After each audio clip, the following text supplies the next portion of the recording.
नमस्कार, आदाब, सत श्री अकाल। आज 5 तारीख है और हमने ये तय किया था कि हम 5 तारीख में सांतरशाह वाले प्रकरण में और वसीम भाई के प्रकरण में आंदोलन करेंगे। आंदोलन कोई अपनी खुशी से तो नहीं करता है, आंदोलन आदमी मजबूरी में करता है। जो बहादुर लोगों बैठ जाए, जो कमजोर लोग हैं वो खड़े रहे, जो बहादुर लोग हैं वो बैठ जाए।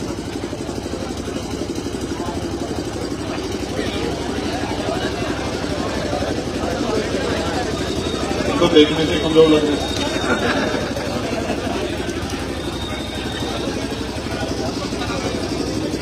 कपड़े नहीं करते तो प्रभात जी, इसी मिट्टी में घूम घूम के तभी बात बनेगी। जितना पसीना बहेगा उतना प्यार बढ़ेगा। जैसे जानवर नहीं होते कि जानवर की तरफ देखो, उसी को एहसास होता है कि तेरी तुझे देख रहे हैं, तुझे कह रहे हैं। इस तरह के हालात मत बनने दो। तो मैं आपसे कह रहा था कि आदमी खुशी से आंदोलन नहीं करता, सड़क पे नहीं आता। सबके पास काम है, कोई फ्री नहीं। कोई दिन में 400 रुपए कमाता होगा तो कोई 600, 800, 1000, 2000 रुपए भी कमाता होगा।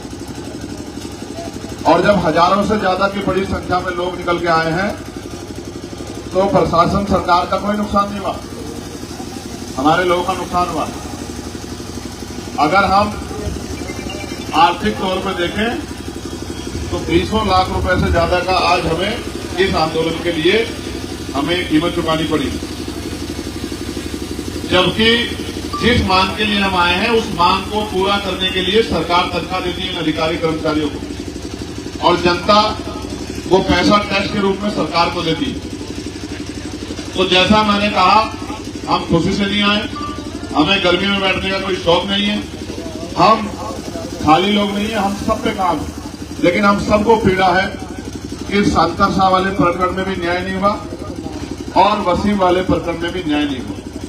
हमारी मांग यही है, हम नहीं कह रहे किसी को निर्दोष को जेल भेज दो, हम ये कह रहे हैं उसकी जांच इतनी ट्रांसपेरेंट कराओ, उसकी जांच इतनी पारदर्शी हो कि दोषी को सजा मिले, कोई निर्दोष ना जाए। इस बात के हम लोग बिल्कुल फेवर में, किसी दोषी, कोई निर्दोष को एक फूल की छठी भी ना लगे।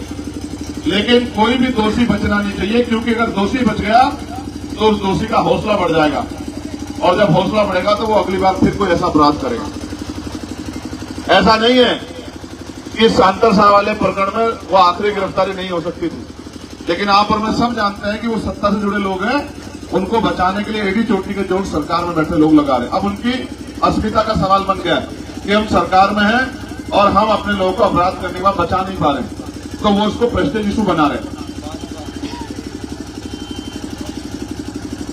काश तेरा भाई होता वसीम तो तेरे चेहरे पर हंसी नहीं होती, जिस तरह तो भालू की तरह हंस रहा है ना, तो ये ऐसी गायब हो जाती। इसके पिता से पूछ के देख दे कितना आंख मिला के।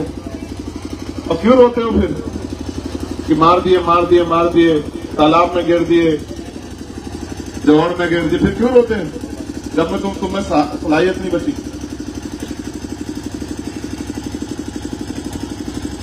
मैंने तो जानवरों को देखा, मैंने तो बंदरों को देखा। एक बंदर मर जाता है तो सारे बंदर जो है उसके आसपास रुक जाते हैं। तकलीफ तो इंसानों को हो क्या गया। और मैं तो इनमें भी जो इस्लाम को मानते हैं उनको कहना चाहता हूं कि जो हजरत पैगंबर साहब ने सुन्नतें दी हैं कुरान में, उसी पे चलना। अगर उसी पे चलोगे तो बहुत सारी मुसीबतें तुमसे दूर हो जाएंगी। तो उसी पे नहीं चलते, अपने मतलब के हिसाब से चलते जितना तुम्हें चलना।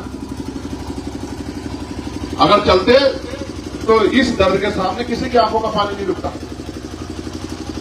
लेकिन तुम्हारा किरदार बताता है कि तुम किसी धर्म वरम की नहीं, तुम तो सिर्फ अपने बारे में सोच रहे हो। कोई धर्म, कोई मजहब नहीं सिखाता कि किसी दूसरे का खून बहा दो और खुश हो जाओ, कोई नहीं सिखाता। और जो आज सत्ता में बैठ के सोच रहे हैं कि हम दूसरे का खून बहा के और आरोपियों को बचा के खुश हैं, तो याद रखना, ऊपर वाले की लाठी में आवाज नहीं होती, जिस दिन आपके ऊपर पड़ेगी आप कहेंगे जाकर किसी गरीब को सताना नहीं। क्या सोचते हो ये टीन की शरण लगाई, क्या ये टीन की शरण तोड़ नहीं सकते हम लोग? क्या है इनमें तोड़ने में? है क्या इनमें तोड़ने में? अगर हम तोड़ना चाहते तो हम ये टीन की शरण तोड़ नहीं देते क्या? अगर हम इन पुलिस वालों से हमारा कोई झगड़ा है क्या? फर्क वर्दी का ही तो है। ये वर्दी पहन के अपनी ड्यूटी कर रहे हो, बिना वर्दी पहने अपनी ड्यूटी कर रहे हो। हमें इस प्रदेश के किसी भी जाति धर्म का हो, हिंदू हो, मुसलमान हो, सिख हो, ईसाई हो, बौद्धिस्ट हो, सबकी चिंता है। हर व्यक्ति जिसके साथ जुल्म होगा, किसी धर्म की बेटी हो, हमें सबकी चिंता है। तो जिन्होंने 16-16 महीने जेल काटी हो, जिन्होंने 2-2 बार तिहाड़ देखी हो, कोई किससे डरेंगे? ये जो ये लगाई टीन की चादरें, ऐसे में तो हमारे पशु रहते हैं वहां। इन चादरों डरते हैं, गोलियों से तो डरते नहीं, इनसे डरते हैं। हम तो कानून को मानने वाले लोग हैं, हम उद्दंडी नहीं है। ये भीम आर्मी, आजाद समाज पार्टी या उमेश भाई के साथी, किसान है उनके साथी, ये सब संविधान को मानने वाले लोग हैं। वरना इनको टीन को खाड़ के वहां रखा तो डीएम साहब के कार्यालय में, क्या हम इतने कमजोर है क्या? नहीं, हम इतने कमजोर। और ये तो बेचारे, मुझे नहीं पता इस जिले में कितना फोर्स है। जिलों में मुश्किल से 1500-1600 का फोर्स है, और सब नहीं है यहाँ। और आप भी जानते 10,000 से ज्यादा लोग आए थे आज हमारे साथ। हमारा मकसद किसी को सताना नहीं है। हमारा अंतिम मकसद ये है कि इन परिवारों को न्याय मिले और कुर्सी पर बैठा अधिकारी किसी नेता के प्रति जिम्मेदार ना हो, आम जनता के प्रति जिम्मेदार हो। हम पार्लियामेंट में भी हर विषय पर लड़ते हैं। मैं आपको कहता हूं, अगर यहाँ की सरकार को लगता है कि उनमें दम है, वो कर लेंगे, तो वो उनका हिसाब तो आने वाले कल में जनता करेगी। लेकिन पार्लियामेंट में मैं चंद्रशेखर आजाद आपको विश्वास दिलाता हूं, मैं मेंबर ऑफ पार्लियामेंट के साथ साथ कमजोरों का भाई भी हूं, कमजोरों की आवाज भी हूं, मजलूमों का हमदर्द भी हूं, हर गरीब का अपना चाहे भाई बेटा माने, सहयोगी माने, वो भी हूं। और पार्लियामेंट में 2 कमेटी है हमारी, एक जिसको मिनी पार्लियामेंट कहते हैं, SC/ST वेलफेयर कमेटी, मैं उसका भी मेंबर हूं। और मैं कमेटी ऑफ होम अफेयर्स का भी मेंबर हूं। मैं यहाँ के डीजीपी को नाम मैंने तलब करवा दिया तो मेरा नाम चंद्रशेखर आजाद नहीं, क्या समझ रहे यहाँ बैठ के? क्या मानते? क्या जमहूरियत में ताकत है लोकतंत्र में? आज जो अधिकारी हमारा रास्ता रोक के खड़े हैं, हम आने वाले कल में इतनी मेहनत करेंगे कि ये भाला लेके अगर स्वागत नहीं करें हमारे लोगों का, तो मेरा नाम चंद्रशेखर आजाद है। ये तो जमहूरियत है। मैं तो अपनी बताता हूं, एक हमारे यहाँ बड़े अधिकारी थे, पूरे एडी चोटी के जोर लगा के मैंने उमेश भाई को बताया, जब मेरे पार्लियामेंट का चुनाव हुआ कोई नहीं जाता था, ईवीएम जहां रखी थी हमारे लोग सुरक्षा कर रहे थे, वो जाके डिस्टर्ब करते थे। अभी मुझे मिले तो ऐसे सीना तान के ऐसे जय सर, तो मैंने कहा देखो 6 महीने में कितना समय बदल गया। जिसका रास्ता रोकते थे आज उसको जो है लोकतंत्र से सत्य जी की जयंती करना पड़ रहा। और हमारे जिलाधिकारी जी, मैं उनके पास गए समस्या को लेकर, तो मुझसे कह रहे आप प्रत्याशी हैं, तब रिजल्ट नहीं आया। और कल मेरी बराबर में बैठ के वहां की समस्या सुन रहे थे, समस्या, और मैं जो समस्या बताता था, क्योंकि प्रोटोकॉल है मेंबर ऑफ पार्लियामेंट का, चीफ सेक्रेटरी के बराबर होगा था, तो मेरी हर बात पे मैं देता था कि मैं इस काम को देखो, तो एकदम बैठ के साइन कर देते कि मैं इसको दिखाता हूं। ये लोकतंत्र है। आप तो अपनी ताकत भूले बैठे, हमेशा पिटते हो, जितने दिन पिटते हो उतने दिन याद रहते हो, उसके बाद भूल जाते हो, फिर किसी की बातों में आके किसी के पिछले को बच जाते हो, फिर इधर खड़े हो जाते हैं इसको हराने, उसको जिताने, इसकी बात करने, उसकी बात करने। कभी सोचते ही नहीं कि आपके लिए कोई हमदर्द है क्या? मैं आपको विश्वास से कहता हूं, ये तो उमेश अकेले पड़ गए यहाँ। अगर 4-5 मेंबर ऑफ लेजिस्लेटिव असेंबली होते, हमारे 5-6 एमएलए हमारे यहाँ होते, तो हम इन अधिकारियों को कुर्सी पर नहीं बैठने देते जब तक दोनों मामलों में हमारे पंचायत कार्यवाही नहीं हो जाती। ये तो हम लोग कमजोर हैं। एक आदमी यहाँ है और ये बेचारे कोशिश तो करते। मैं तो पार्लियामेंट में, आपने सुना नहीं सुना? कोई बोलता है मुझसे ज्यादा पार्लियामेंट में? कोई आवाज उठाता है पार्लियामेंट में? कोई ऐसा है जिसकी आवाज नहीं उठाता? सबके लिए लड़ता हूं, क्योंकि मैं मानता हूं कि बहुत उम्मीद लगा के बैठे हैं लोग, और इतने ठगे का उम्मीद करते हैं कोई ईमानदार आदमी आके इनकी लड़ाई लड़े। किसानों की लड़ाई हो, मजदूरों की लड़ाई हो, पहलवानों की लड़ाई हो, नौजवानों की लड़ाई हो, बेरोजगारी की हो, महंगाई की हो, आशा, आंगनबाड़ी, भोजन माता, होमगार्ड, पुलिस के साथियों की आवाज उठाता हूं कि इनकी ड्यूटी 8 घंटे की कर दो, इनको सप्ताह में 1 दिन छुट्टी दो, इनकी वेतन विसक्तियां दूर कर दो, इनके ट्रांसफर होते, इनके बच्चों को पढ़ने में दिक्कत होती है तो अच्छे स्कूल खोल के लाइन में व्यवस्था कर दो कि ये वहां पढ़ा सके। सबके लिए आवाज उठाता हूं, अर्धसैनिक बलों के लिए आवाज उठाता हूं, पुरानी पेंशन के लिए आवाज उठाता हूं। और अभी न्यूनतम मजदूरी में मैंने 29 जुलाई को आवाज उठाई थी, और सरकार को झुके जो है, अभी 5 दिन पहले मैंने 700 रुपए की मांग की थी, 783 रुपए करनी पड़ी केंद्र सरकार को देखकर। तो मैं तो आपसे कह रहा हूं, अगर आप समझदार बन जाओ, आप जिम्मेदार बन जाओ, आप सोचने लग जाओ, आप समझने लग जाओ, तो क्यों बैठना पड़े मुझे अब यहाँ हमारे साथियों को आगे इसमें तरीके। आप नहीं जानते किस गर्मी में बैठे थे। आपको लगता है बॉडी का कोई हिस्सा है जिसको पसीने से ना पसी जाओ। जो कपड़े इसके अंदर है टी शर्ट के, वो भी गिले अभी, पूरा दिन हो गया। आप तो उठते जाओगे, मैं वॉशरूम के लिए गया तो नहीं, यही हूं ना। जब पीठ का दर्द बढ़ गया, रीढ़ की हड्डी का, तो लेट गया, लेकिन जगह नहीं छोड़ी ना। आपको क्या लगता है उछल कूद करने से, भागदौड़ करने न्याय मिलते हैं क्या? न्याय के लिए तो कीमत चुकानी पड़ती है। हमारे प्रभारी जी कह रहे थे कि नखून कटवाने से कोई क्रांतिकारी नहीं बनता। क्रांतिकारी वो बनता, क्रांतिकारी बनने के लिए क्रांतिकारी जैसी कुर्बानियां देनी पड़ती। इतिहास गवाह है कि सरदार करतार सिंह सराभा ने 19 साल की उम्र में शहादत दे दी थी देश के लिए, और शहीद आजम भगत सिंह जी ने 23 साल की उम्र में शहादत दे दी थी। और शहीद शिरोमणि Udham Singh ji general Lord wire को जाके वहां लंदन में जो है हिसाब किताब करके आए थे। हम तो इस देश की मिट्टी में जन्मे, जो मिट्टी वफादार है, इस मिट्टी के अंदर संघर्ष है, बल है, किसान के बेटे। और यहाँ के नेताओं को बड़ी तकलीफ है, जो कहते हैं कि मैं बाहर का हूं, निगमों में यही रहता हूं, डाटापट्टी मेरा घर है, गांव, और मैं यहाँ का रहने वाला हूं, पंचपुरी का, कश्मीरपुर का, यही कलियर इसमें पंचपुरी इसमें आता है, जवालापुर में, और मेरा गांव डाटापट्टी भगवानपुर में आता है। चिंता मत करो, 27 के बाद लाइफ में छोड़ूंगा कि तुम जिला पंचायत के सदस्य बन जाओ। घबराओ क्या समझते, गुलाम है तुम्हारे? कोई गुलाम नहीं है किसी का। ये जमहूरियत आदमी अपनी सोच पे फैसला लेता है। और फिर कह रहा हूं, इनका जिनका साथ देते उनका साथ छोड़ के, जिस दिन आपने मेरा हाथ पकड़ लिया, आप मेरी बात को याद रखना, अगर किसने आपके ऊपर लाठी चला दी, अभी ये साहिल कह रहा था यहाँ बैठ के, अभी हमारा दूसरा छोटा भाई हमारा नेता वहां का, वो कह रहा था केतपुर वाला, और मेरे भाई जावेद खड़े हैं, हिजाब साहब खड़े, सब जानते हैं कि हमने कल भी अधिकारियों से कहा कि देखो भाई, किसी गरीब पे लाठी मत चला देना, इस बात को याद रखना, वरना आमना सामना होगा तो चीज मेरा ये आपकी हो। ये मत समझना चंद्रशेखर आजाद खड़ा है, 5,12,000 एक आदमी खड़ा है, क्योंकि 5,12,000 लोगों ने तो मुझे वोट देके भेजा कि साहब आप जाओ मेंबर ऑफ पार्लियामेंट बनकर। और ये तो मौका नहीं मिला हरिद्वार वालों को देने का, और तुम लोग चूक के थोड़े से हरिद्वार वालों, तुम अगर मेरी बात में पक्का पहरा दे लेते तो आज यहाँ उमेश विधायक नहीं बैठे, मेंबर ऑफ पार्लियामेंट बैठे होते, फिर मैं बताता इन लोगों को। ठीक है, ये तो समय समय की बात है, ये समय की बात है। अभी तो बहुत कुछ है, देश भर में आंदोलन चल रहे हैं, संघर्ष चल रहे हैं। मैं तो आपसे पूछना चाहता हूं, अगर आज ये हमारी मांग नहीं मानते तो क्या आप संघर्ष के लिए तैयार हो? पक्का तैयार हो? ये उखाड़ने पड़ेंगे, देख लो, लाठियां पड़ सकती हैं, हो सकता है कि जेल जाना पड़े। कितने लोग जेल चलेंगे बताओ? अभी तो गुस्सा में हाथ उठा रहे हो, जेल के नाम से हिसाब खराब हो जाता है। अभी फिर दोबारा पूछ रहा हूं, ईमानदार से बताओ कितने लोग हिम्मत दिखाएंगे जेल चलने की? देखो मेरी बात सुनो, आप मानते हो नहीं मानते कि अभी मैंने इस आंदोलन के लिए अपने आप से आगे अपील नहीं की थी ना? नहीं की थी अभी तक अपील? अभी तक तो मैं भाई उमेश के और हमारे नेता मैक्सिम जी के और अमरीश कपिल जी के और हमारी टीम के भरोसे तो था अभी तक मैंने अपील तो नहीं करी। सोचो अगर मैं अपील करूंगा तो क्या होगा? बताओ, सोचो क्या होगा? ये जिला एक तरफ से नहीं बंद होगा, जितने इसमें रास्ते हैं उतनी तरफ से बंद होगा।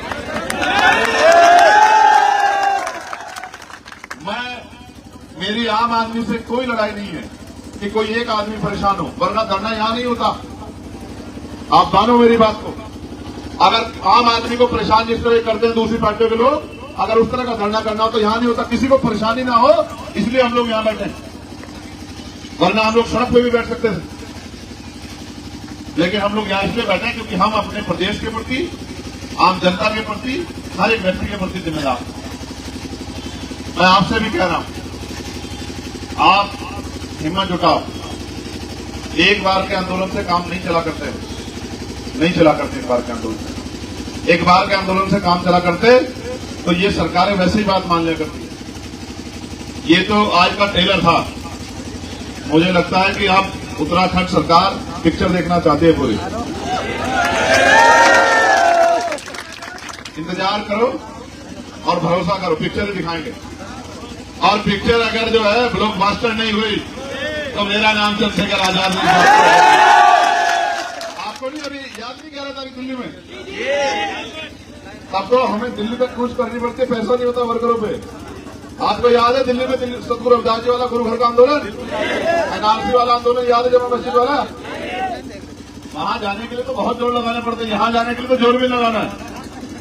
यहां तो 2 जिलों को ही कह दूंगा, हरिद्वार वालों को इनको धमका के कह दूंगा, हरिद्वार वालों को मैं कुछ करके खा लो, और सहारनपुर वालों को कह दूंगा।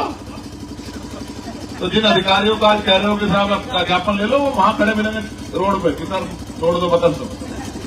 समझते हो नहीं समझते हो? इसलिए कह रहे इस मां को पूछो इसके दिल पे क्या बीतती है। मैं नहीं करता हर आंदोलन सब चीजों तकलीफों में राजनीति नहीं करता हूं। मैं अगर राजनीति करता तो यहां धूप में नहीं बैठता। जब ज्ञापन देने का समय आता देख के चला जाता साहब जा रहा हूं, फिर यहां नहीं धूप में परेशान होता। इस मां को पूछो कि इसने अपनी बेटी खोई है और वो अपनी बेटी के लिए न्याय की अपील करे। और जितने लोग पीछे खड़े हैं मेरी आवाज, उसमें इनके भी बच्चे हैं, बच्चियां।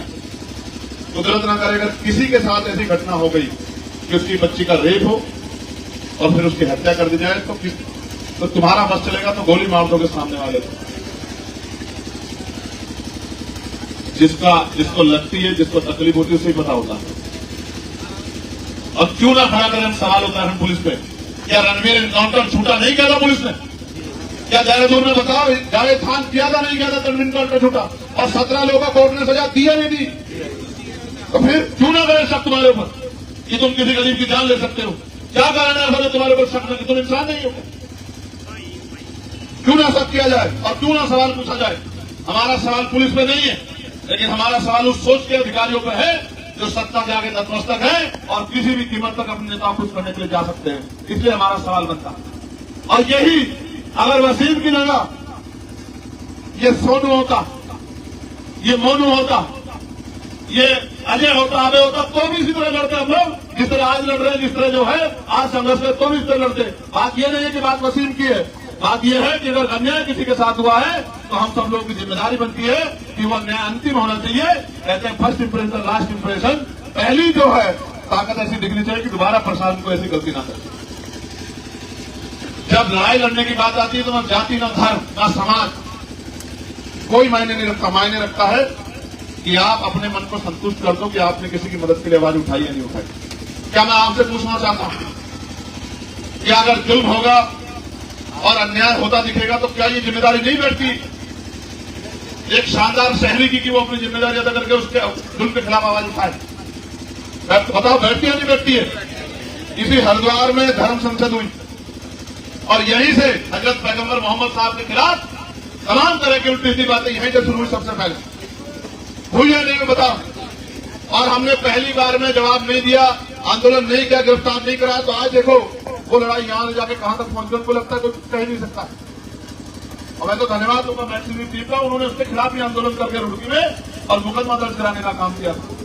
लेकिन आज जो ये मैं जो पहले कह रहा था कि अपराधी का हौसला बढ़ता है, हौसला इससे बड़ा है कि आपने सोचा कि ये तो चलो ठीक है, कह दिया कोई बात नहीं, कह दिया कोई बात। मैं आपसे भी कह रहा हूं मुस्लिम समाज के भाइयों से, आप ये आपको आक्रोशित करके सड़कों पर लाना चाहते हैं, ये चाहते हैं हम सड़कों पे आओ और इनके एजेंडे आसान हो। आप मत आओ, आप घर रहो।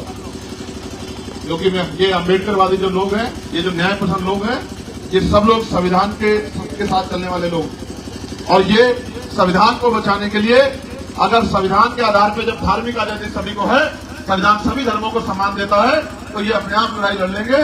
आप इनके पीछे खड़े रहो, आपको आगे आके कुछ करने की जरूरत नहीं है, इनका मोहरा बनने की जरूरत नहीं है। यही चाहते जो काम ये सीधे नहीं करते अपने पिठों से कराते हैं कि ये कोई बयान देंगे, आप लोग रिएक्शन देंगे और ये कहेंगे देखिए साहब क्या हो रहा है। ये कभी ये नहीं बताएंगे कि आजादी की लड़ाई में सबसे ज्यादा बलिदान जो है, इंडिया गेट पर अगर जाके नाम पढ़ोगे तो वो मुस्लिम समाज के लोग कभी नहीं बताएंगे आपको। ये आजादी माफी मांग के नहीं मिली है, ये आजादी भीख में नहीं मिली है। इस आजादी के लिए कुर्बानियां देनी पड़ी है, मिटना पड़ा है, बर्बाद होना पड़ा है, अपनों के खून को अपने सामने उबलते हुए देखना पड़ा है, निकलते हुए देखना पड़ा है, अपने लोगों को फांसी में चढ़ते देखना पड़ा, तब जाकर आजादी मिली। इनको तो लगता है जो लोग आप सत्ता बैठे हैं कि सिर्फ नारा लगाने से, माफी मांगने से, लेटर लिखने से आजादी आ गई।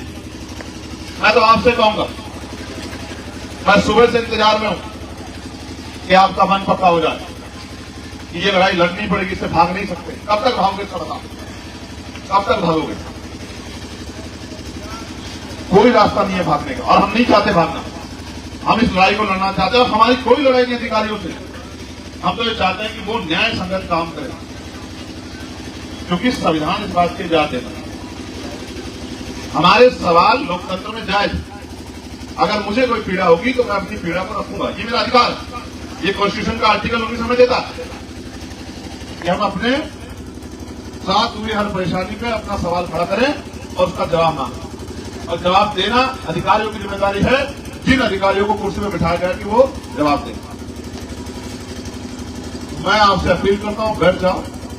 जो सम्मानित अधिकारी आएंगे हम उनको सुनेंगे, और मैं अब के बाद बैठने को नहीं कहूंगा, क्योंकि ये भेड़ बकरे जैसा काम नहीं करता हूं। मैं जो यहां सम्मानित अधिकारी आएंगे उनको हम लोग सुनेंगे, फिर हम आपस में बैठ के हमारे किसान यूनियन के साथी भाई उमेश जी, इनकी टीम, भीम आर्मी आजाद समाज पर फिर हम बैठ के फैसला लेंगे कि हमें किस तरह से आंदोलन को आगे बढ़ाना है, हम उनकी बात से कितने सहमत हैं। क्योंकि मुझे नहीं लगता कि लड़ाई आज खत्म हो जाएगी। आपको लगता? अगर लड़ाई खत्म करना चाहते तो ये दीवारें क्यों खड़ी करते? फिर तो बुलाते और 10 मिनट में वहीं से कहते हैं कि भाई ये लोग आप बताओ क्या कीजिए। कतार भाई जंग का मैदान है और खुला हुआ है, जिसमें हौसला आ जाओ, लड़ो। और देखो, जिनको आदर्श मानते हैं, जब उन्होंने बलिदान दिया तो फिर काहे को डरना यार? एक बार तो मैदान में तो गोली खाई करते जाए, फिर काहे को डरना? मौत एक दिन आएगी, लेकिन कम से कम ये तो ना हो कि हमने गोली देकर पीट कर ली थी सामने, ये तो रहो कि हमने गोली का सामना सामने से किया तो उसको भी निपटेंगे। तो मैं आपसे आग्रह करूंगा कि आप बैठ जाओ, और अभी अधिकारी गए हैं, वो अपनी बात रखेंगे, फिर हम बैठ के अपनी वार्ता करेंगे, फिर हम फैसला लेंगे क्या करना है। क्योंकि हम परिवारों को परेशान करके लड़ाई नहीं लड़ना चाहते। कहीं गलती से एक परिवार के व्यक्ति को कोई नुकसान हो गया, कोई परेशानी होगी, तो सारी उम्र का तलब होगा कि हम वहां गए थे और उसके नेतृत्व में ही हो गया। हम नहीं चाहते, क्योंकि हम समझते हैं ना, हम तो आम आदमी को भी नहीं बुलाते हैं। हम तो कोशिश करते हैं कि लड़ाई अपने भरोसे लड़ी जाए। क्योंकि अगर कोई जेल चला जाता, बाद में कहते हैं उसके घर के लोग के साथ उनकी वजह से जेल चला गया। तुम तो जेल जाने को तैयार हो, नहीं तैयार हो? दोनों अल्फाज लोग जेल जाने के लिए तैयार है। ये साई का एक उठ रहा था, दोनों उठ गए। पक्का चलोगे जेल? ठीक है, बैठ जाओ जाओ।